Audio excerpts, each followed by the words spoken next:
En este bloque estaremos hablando de la parte legal del abuso sexual infantil. Y para esto estamos con Romina Treyer. Ella es abogada de la Iglesia aquí en Argentina y se desempeña en la parte jurídica de la Unión Argentina. ¿Qué tal, Romina? ¿Cómo estás? Muy bien, muchas gracias. Bueno, tenemos un par de preguntas y para empezar quisiéramos saber, en el ámbito legal, ¿qué es el abuso sexual infantil? Y también, ¿cómo están protegidos los derechos de los niños acá en Argentina? Personalmente considero que elaborar un concepto de abuso sexual infantil es el punto de partida clave para abordar el tema. En primer lugar, porque es de utilidad para los niños, para la víctima, que les va a permitir, sabiendo qué es abuso sexual, identificar cuando les toque alguna vivencia o una conducta de este tipo, identificar que lo que está pasando no está bien. Y en los adultos, para también trabajar en prevención, pero también para agudizar los sistemas de alerta en este tema. Cuando hablamos de abuso sexual infantil, estamos hablando de conductas donde se utiliza a un niño, a un menor, para estimularlo sexualmente al menor, para que el menor estimule sexualmente a su agresor o al mismo tiempo para estimular sexualmente a un tercero. Es importante que seamos conscientes que en Argentina, cuando hablamos de abuso sexual, estamos hablando de un delito. Esto quiere decir que es una conducta que está sancionada por el Código Penal argentino con pena de reclusión y prisión.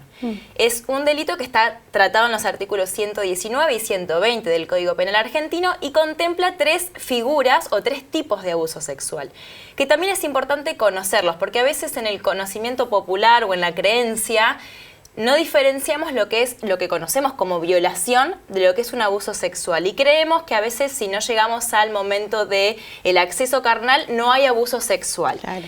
Y el código diferencia tres figuras del abuso sexual, siendo la primera el abuso sexual simple, que implica contacto sexual, que puede ser manoseo de zonas genitales, pero también contempla el abuso sexual gravemente ultrajante, que es el caso donde por el tiempo que dura la práctica o las circunstancias en las que se da, es gravemente denigrante para la víctima, es humillante. Por ejemplo, estas prácticas o este manoseo genital frente a los compañeritos de la escuela, por ejemplo.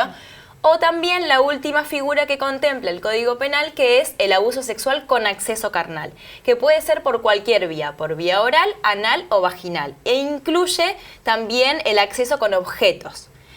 Es importante diferenciar también o tener en clara la diferenciación que el Código Penal hace en cuanto a las edades, porque cuando esta situación de abuso sexual se da en un niño menor de 13 años, no hay relevancia en hablar del consentimiento de la víctima para el acto, digamos. Sí. O sea, es un niño menor de 13, es delito, no importa si es consentida o no la práctica sexual.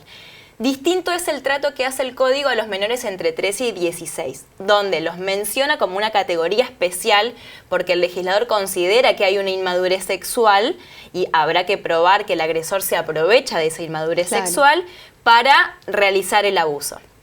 Además, estas conductas, si bien el abuso sexual se limita a esto que estuvimos mencionando, hay otros delitos de índole sexual que afectan a los menores que también están contemplados y que es importante que la gente conozca, como son, por ejemplo, la exposición a la pornografía de menores de 14 años o la reproducción o distribución de material sexual donde estén incluidos menores. Los derechos de los niños en Argentina encuentran protección a través de instrumentos internacionales que nuestro país cuentan con jerarquía constitucional, que es la más alta jerarquía en lo que es el ordenamiento jurídico argentino, como la Convención de los Derechos del Niño propiamente dicho. Pero también encontramos leyes especiales, puntualmente podemos mencionar, por ejemplo, la Ley de Protección contra la Violencia Familiar o la Ley de Protección Integral de los Derechos de Niñas, Niños y Adolescentes, que tratan este tema y amplían un poco más las formas de resguardar y garantizar los derechos de los niños. Bien, interesante, ¿no? Y bien conciso lo que ofrece los derechos acá en Argentina y qué importante es para cada uno de nuestros niños en Argentina y adolescentes. Me parece súper interesante esto de también ver esta otra parte, ¿no? De 13 a 17 años, 16 años, también es un caso... Un periodo especial. Sí. Y como segunda pregunta, ¿cuál es la responsabilidad legal de los padres o tutores con respecto a este tema? Bueno, cuando hablamos de menores, la responsabilidad de padres o tutores o representantes legales, si se quiere, surge de manera directa. Sí. O sea, sabemos que los niños no pueden ejercer los derechos por sí solos y que los ejercen a través de sus representantes legales, padres o tutores. Por eso la responsabilidad de ellos surge de manera directa. Inclusive esta ley que te mencionaba de protección integral de los derechos de los niños menciona en su artículo 7 como primer responsable a la familia de garantizar los derechos de los niños, de garantizarle el ambiente para que el niño se desarrolle y lo haga dignamente, cuidando su integridad en todos los aspectos. También el Código Civil hizo una interesante incorporación en el artículo 647, donde se prohíbe a los padres el maltrato, o sea, es una responsabilidad inmediata y directa la de los padres. Pero en este punto, y atento a tu pregunta, me parece interesante recalcar que no son los únicos responsables o actores sociales responsables en este tema, porque las estadísticas nos demuestran que es una realidad creciente que la mayoría de los abusos sexuales infantiles se dan en el marco de la familia. Entonces, en este punto estamos hablando de un 75% de los casos que se dan en el marco de la familia, que son los mismos padres, responsables legales o tutores, los que son victimarios de esta situación. Claro, en ese caso, claro, ahí necesitamos que otros actores sociales intervengan. O sea, la responsabilidad de los padres es clara y directa, pero al mismo tiempo las leyes establecieron la forma de actuar de otras personas, actores sociales, que somos todos, comprometidos, cualquier persona que tome conocimiento de este tipo de situación. Bien, y esto creo que viene a enlazar con la siguiente pregunta, que sería, en caso de sospecha de algún tipo de abuso sexual infantil, ¿cómo deberíamos actuar? Siendo padres, tutores o no. O no, exacto. Es interesante el término que usás de sospecha. Porque acá me parece importante aclarar y a veces tenemos un poco de miedo cuando lo único que tenemos es una sospecha. Pero la sospecha tiene que ser la causal suficiente para que nosotros activemos un protocolo de acción, para que nosotros actuemos y tomemos medidas puntuales para este caso.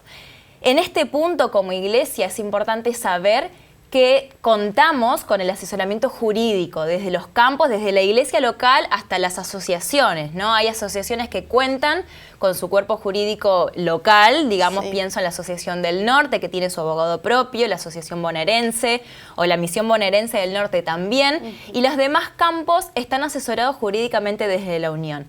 Y es importante que inmediatamente con la sospecha instaurada de un caso de abuso sexual, que se dé conocimiento, se ponga en conocimiento a los asesores jurídicos de esto. ¿Por qué?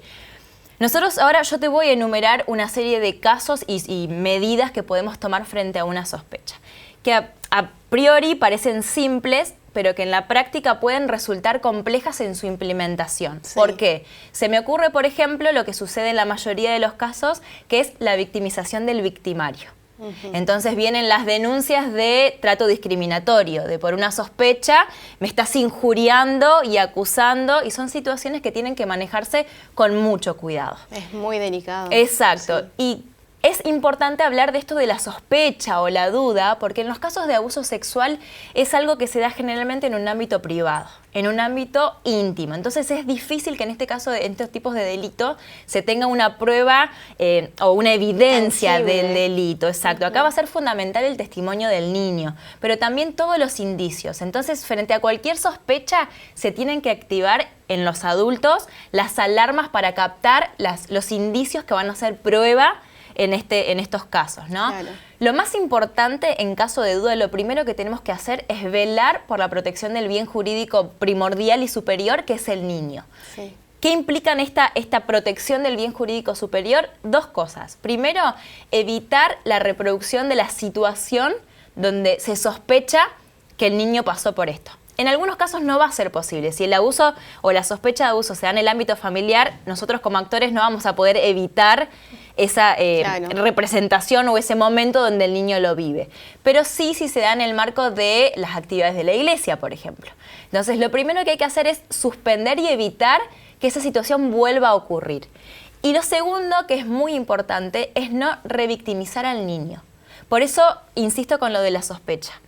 Porque nosotros, una vez que sospechamos por indicios, manifestaciones de los niños que hay un caso de abuso, necesitamos desarrollar una escucha activa para no hacer que el niño tenga que contar el hecho en reiteradas ocasiones. ¿A esto se refiere entonces revictimizar? Exacto, revictimizar al niño es hacerlo pasar varias veces, repetir en su mente la situación que vivió. Es una situación traumática para el niño, por eso el adulto tiene que hacer una escucha activa y captar en el momento que el niño manifiesta la mayor cantidad de información posible. Entonces, eso es lo primero, proteger al niño. Lo segundo que tenemos que hacer es no ponernos en el papel de jueces. Nosotros muchas veces tenemos demoras en estos casos porque nos ponemos a evaluar, por ejemplo, que la situación fue provocada por el menor. Y eso es algo que a nosotros no nos corresponde. Como actores sociales, si queremos secundarios en esta situación, lo que tenemos que hacer es un análisis objetivo. ¿Está la sospecha? Dar intervención a los organismos especializados, ya sea el jurídico, un cuerpo de psicólogos si lo tiene la iglesia o el colegio o la situación, el club de conquistadores, pero hacer un análisis objetivo y derivarlo. No ponernos a nosotros a juzgar la situación, porque eso es algo que posteriormente le va a corresponder a la justicia. Y la responsabilidad de la iglesia como tal excede al juicio que nosotros hagamos. Claro. O sea, las medidas las tengo que tomar igual, sin perjuicio de lo que yo pienso del caso. ¿Está? Y en tercer lugar, si viene la denuncia. En este punto me quiero detener porque acá tenemos que diferenciar dos situaciones. Hablábamos antes de que la mayoría de los casos se dan en el ámbito familiar. Sí. Y esto es lo primero que nosotros tenemos que identificar. Si el abuso sexual sospechamos que se está dando en el ámbito familiar o no. Si el abuso se está dando en el ámbito familiar, la iglesia tiene que denunciar. Y acá necesitamos entender que la denuncia no es la denuncia penal. Existen actualmente en nuestro país organismos a nivel municipal, a nivel provincial, diferentes organismos del Estado preparados y especializados para recibir denuncias de abuso sexual. Inclusive líneas telefónicas. Hay un 0800 que es 0800-222-1717, que ellos reciben denuncias y que no te exigen un vínculo. Ahí volvemos a la acción de los actores sociales secundarios, ¿no? Entonces, si la violación o el abuso sexual, se da en el marco de la familia, la iglesia tiene que tomar el rol de denunciar. No hay una obligación legal de hacer la denuncia policial o judicial en la fiscalía. Los únicos que están obligados son los que toman conocimiento del abuso sexual en el ámbito de un establecimiento de salud o educativo, pero es un tema aparte, ¿no? Sí, sí. O sea, la denuncia de tipo civil, si se quiere, ante estos organismos demuestra la buena fe de la iglesia y la responsabilidad de la iglesia frente a la posible comisión de un delito.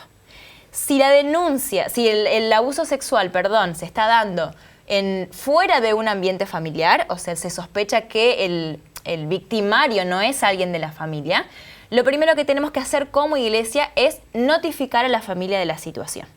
En lo posible tenemos que buscar que quede constancia de esa notificación. Labrar un acta, tal vez con testigos, de alguna manera, siempre cuidando la confidencialidad del caso. Pero notificar a la familia y hacer el seguimiento de la denuncia. Es decir, guiar a la familia a que ellos hagan la denuncia del hecho. Y hacerle saber a la familia que si ellos deciden no denunciar por cuestiones familiares, nosotros tenemos la obligación de hacer este tipo de denuncia que te mencionaba de tipo civil. Sí. ¿Está? Entonces, hay una obligación, la Ley de Protección Integral que te mencionaba antes, amplía la facultad o la legitimación activa para denunciar a toda persona que tome conocimiento del abuso sexual. Es decir, todos estamos obligados a denunciar en caso de sospecha. Claro. Y estos organismos reciben la denuncia. Entonces, es importante aclararle a la iglesia que hay obligación de denunciar. En este punto, con el contacto de los representantes, ¿no? Acudir al asesoramiento jurídico para hacerlo.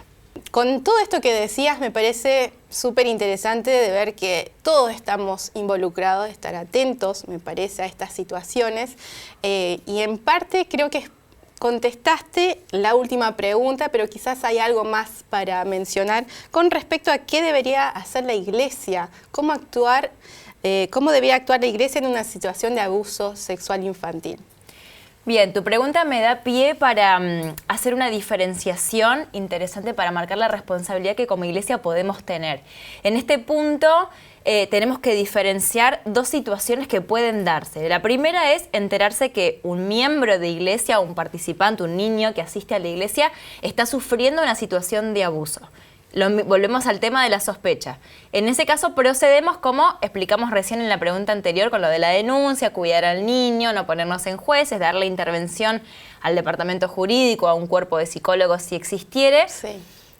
para darle la contención y el acompañamiento con la denuncia propia de la sospecha de abuso. Pero distinto es la situación en la que el abuso se da en el marco y en ocasión de las actividades de la iglesia. Pienso en una situación de una escuela sabática de niños con algún maestro o maestra, Claro. o una situación en un club de conquistadores, por ejemplo, donde el abuso se puede dar en el marco de las actividades que organizamos como iglesia.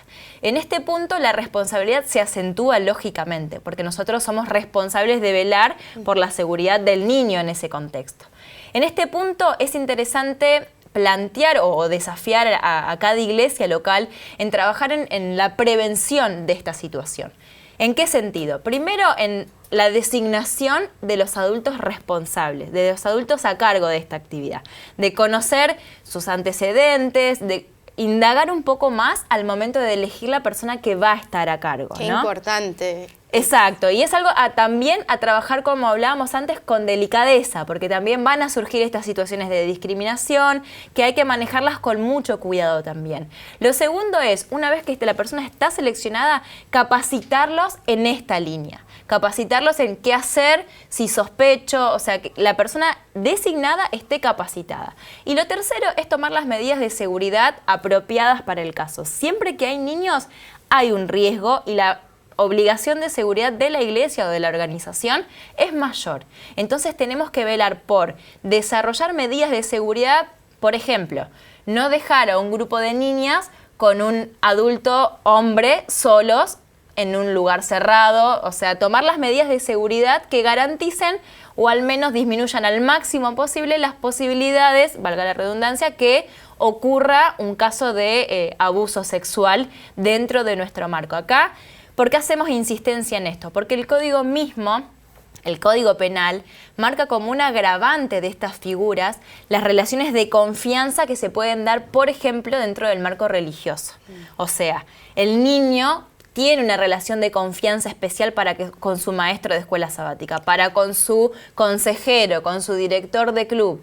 Hay una relación de confianza que resulta un agravante para la ley al momento de penar el delito. Entonces, como iglesia necesitamos reforzar las medidas de seguridad preventivas. Si el hecho ocurre o la sospecha está, activar el mecanismo de acción que describimos hace un ratito, ¿no? Dar las intervenciones. Contamos hoy con personal capacitado para llevar adelante las denuncias y darle a estos casos el seguimiento que corresponde, ¿no? Buenísimo. Y estaba pensando también en esto que decías de tener siempre en una situación, tratar de tener más de un adulto. Exacto. O que no esté solo el niño, también por el adulto, porque hay a veces que acusaciones falsas que se pueden dar. Entonces, tanto para el niño como para el adulto, tener aviso previo, ¿no? De poder estar acompañado, de tener un grupo y nunca que esté solo el niño con un adulto. Exacto, y trabajar en que es un concepto de medidas de prevención, ¿no? O sea, que son simplemente, no por ocasión de sospecha, sino son medidas de prevención, de cuidados especiales que la iglesia como organización decide tomar para evitar problemas mayores, ¿no? Buenísimo. Ya acabamos con las preguntas, pero como un pequeño mensaje final, cosas puntuales a tener en cuenta de todo lo que hablamos. Yo sé que es mucha información importante, muchos datos que yo no lo sabía y me imagino que la mayoría de las personas en la iglesia no lo sabían y es algo tan sensible y tan presente en la actualidad. ¿Qué le dirías a las personas que están escuchando en este momento? Creo que lo principal es concientizarnos que esto es una realidad que también nos toca enfrentar como iglesia, que tenemos que simplemente trabajar en la concientización, aumentar los cuidados que tomemos al respecto, saber que contamos con asistencia desde lo jurídico, desde lo psicológico para darle el acompañamiento y que como miembros de iglesia, como miembros de la sociedad, como ciudadanos, tenemos un rol activo frente a la sospecha de situaciones de abuso sexual infantil y que todos podemos desde nuestro lugar aportar para disminuir las posibilidades y en caso de que ocurra, darle la mejor solución al caso.